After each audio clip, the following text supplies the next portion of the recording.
Liverpool's transfer window has just got even better. I can't believe after securing Kirkes, Frimpong, Wirtz, it's about to get even better. We're going to be discussing it all in this video. But before I begin, if you are new here, please hit the subscribe and the like as well. It'd be greatly appreciated. But let us start with quite a shock, really, in the sense that actually it happened only 2 minutes ago. I was about to film this video, then I got this sort of news come out, and it was Liverpool are set to sign Freddie Woodman from Preston North End. And I thought, okay, why do they need another goalkeeper? They've already got Mamardashvili, they've got Alisson, but my word, getting this guy as the third choice goalkeeper, it's not as silly as it sounds. He's actually pretty good. He's 28 years old. He's had so many clean sheets in the past few seasons. 16 in the last season. I think Preston, of course, they're in the Championship. He got 16 clean sheets. Season before that, 10. Season before that, 17. And it just shows the pull of Liverpool because they were able to get this guy in, and he's a starting goalkeeper in the Championship, and he's willing to come in as a third choice keeper. He fills the homegrown quota. It makes so much sense, but I'm just surprised by the quality of this guy as a third choice goalkeeper. It's genuinely incredible that Liverpool have got Alisson, Mamardashvili and Freddie Woodman as their goalkeeping options. I was just surprised when this came through, but it totally does make sense. Let me know your thoughts, Liverpool fans. But that's another signing for you guys on top of Frimpong, Wirtz, Kirkes and now Freddie Woodman on a free transfer.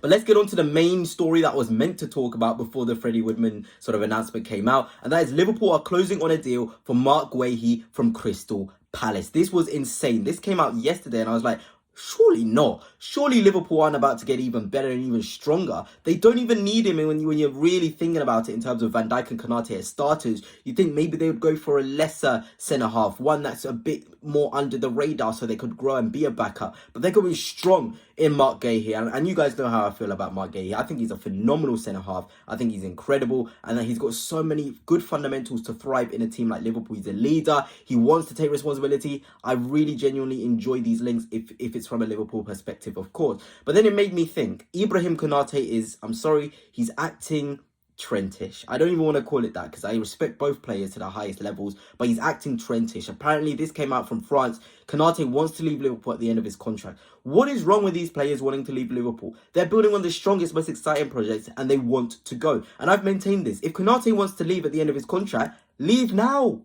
Leave now. We haven't got time for you to do this and have you on for the whole season, and it's clear that your motivation isn't there. If you want to leave, leave. But on the other hand, if it's Liverpool not offering him enough money, then I get it. A lot of defenders at his age, at his quality, are simply on 200 grand per week. I'm saying simply, that's a ridiculous amount of money. But they're on 200 grand per week. Konate was only being offered around 150 grand per week from Liverpool with bonuses to 200 grand. That's not a bad offer, to be honest. But hey, Konate is one of the best defenders in the world. He does deserve that sort of a wage. But look, if you're not going to sign on Liverpool's terms, and whatever those terms are, like I said, I think it's 150 with bonuses to 200, then leave. Liverpool will happily recoup a transfer fee for you now, and they'll get Guehi in, who wants to play for the club and wants to be first choice and wants to show everybody what he's all about. I'm really confused why Konate would want to leave, to be honest. Maybe you Liverpool fans have a different perspective, maybe know something I don't know about Konate, but from the outside in, Konate leaving Liverpool when their most exciting project right now in the Premier League genuinely does shock me. And we're looking anyway onto the new, possibly with the Guehi news. This is how he looks on F-Breath. I'm not a guy that wants to just flower you all with stats, but it's genuinely very impressive in terms of blocks, the top 18% of defenders for blocks, successful take-ons, top 20%. This is a guy who wants to take responsibility on the ball, drive with the ball, be creative, get forward, progressive passes, line-breaking passes.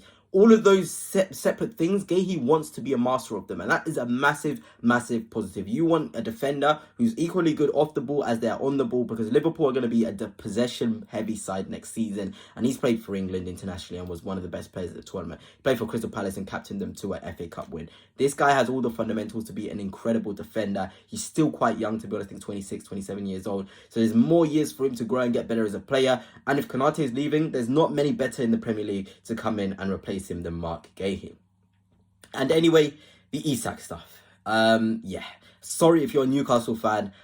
Apologies, but I'm just reporting what's being reported. And this is Jacob Benz, who's genuinely a very decent source for Liverpool News. So I had to just put it out there. So don't get upset with me. I'm just reporting it. He said, in July, I think the Liverpool perspective, they'll still work out the Alexander situation. Liverpool are not wanting to give up on Isak. You can't move on now because the situation with Newcastle isn't clear. And Liverpool will wait to understand. Is there an opportunity to move for Isak? And if there is, of course, they'll place a bid. That will be their priority to see whether that dream target is feasible. And obviously, again, it's based on a lot of if, buts and maybes. But Liverpool are still there. They're still hustling. They're using the media to maybe cloud something in Isak's mind. I don't think that will be powerful enough. I think he'll stay at Newcastle. But it's a very interesting tactic. And it is quite incredible that they haven't given up and that even the most anti-Liverpool sources out there are saying they're still in this race. So maybe there's something there. That's just me reporting it. I'm not saying he's going to leave Newcastle before people start shouting at me. But this is quite interesting. It genuinely is. But anyway, let's move on to Darwin Núñez. A couple of the sales. Negotiations between Napoli and Liverpool for Darwin Núñez continue. Fabrizio Romano says initial request in the region of 65 million euros. Napoli are trying to work out a deal, structure and feasibility of the whole package. Núñez wants to move. Personal terms being discussed. Obviously quite interesting there. Darwin Núñez for £60 million. That would then mean they would have a lot of money for Isak. So Liverpool will have the money for Isak no matter what. Not saying it's going to happen, but they'll have the money. They'll be able to spend the 150 million for Isak if he does come onto the market. If he can't accept a contract from Newcastle, which is unlikely, Liverpool will have the funds from these sales. And it's not just Núñez. Cody Gakpo could be out the door. If Bayern Munich can't sign Nico Williams or Jamie Gittins, Cody Gakpo is the third option. That was quite interesting for me. Obviously, Bayern have been big fans of this guy for a very long time. I think Nico Williams is going Barca. Gittins is going Chelsea. So who knows? Maybe Gakpo will skyrocket onto that list. And of course, Luis Diaz is Al Nassr's top target at the moment. Liverpool don't want to sell, but if an offer comes in with between 85 and 100 million euros, that's just a joke. Liverpool are going to have a disgusting amount of money back. They're going to already recoup the amount of money that they spent on Florian Wirtz, and that's insane to me. They're genuinely going to have a fresh, clean slate after signing Kirkers, Frimpong and Wirtz with the money that they're going to get from these sales if they happen, from Diaz and from Gakpo. And that sort of made me think, you know, it's not a rumour, it's not come out. There's a bit murmurings here and there about it. But as an Arsenal fan, I want Rodrigo at my club. But if Liverpool sell Luis Diaz for 90 million euros, what stops them going for Rodrigo? I've always maintained Rodrigo suits Liverpool's system the most. He talks about he nearly joined Liverpool all those years ago before he went to Real Madrid. This guy is a phenomenal talent. And I feel as though in Liverpool's system where he can play more inside the pitch, he'd be dangerous. He'd be incredible. Genuinely, could you imagine a Mo Salah, Isak and Rodrigo front three if it ever came today? I know it's a fairy tale dream with Boschleit and Wirtz behind. Just give up, man. Just give up. What is the point of playing football if that is going to be the front three you're up against? I think even Arsenal defence, one of the best defences in the league, would not able to keep that sort of attacking line if they're all on form below 2 goals. And we haven't conceded 2 goals, more than 2 goals since the Luton 4-3 game. I think that's now 1 or 2 years ago. So that just scares me. I hope it doesn't happen, and this is just me saying it. There's no rumours towards it, but it could happen with those sales of Gakpo, with those sales, of course, of Diaz as well. Liverpool's transfer plan is genuinely very scary for an opposition fan like me.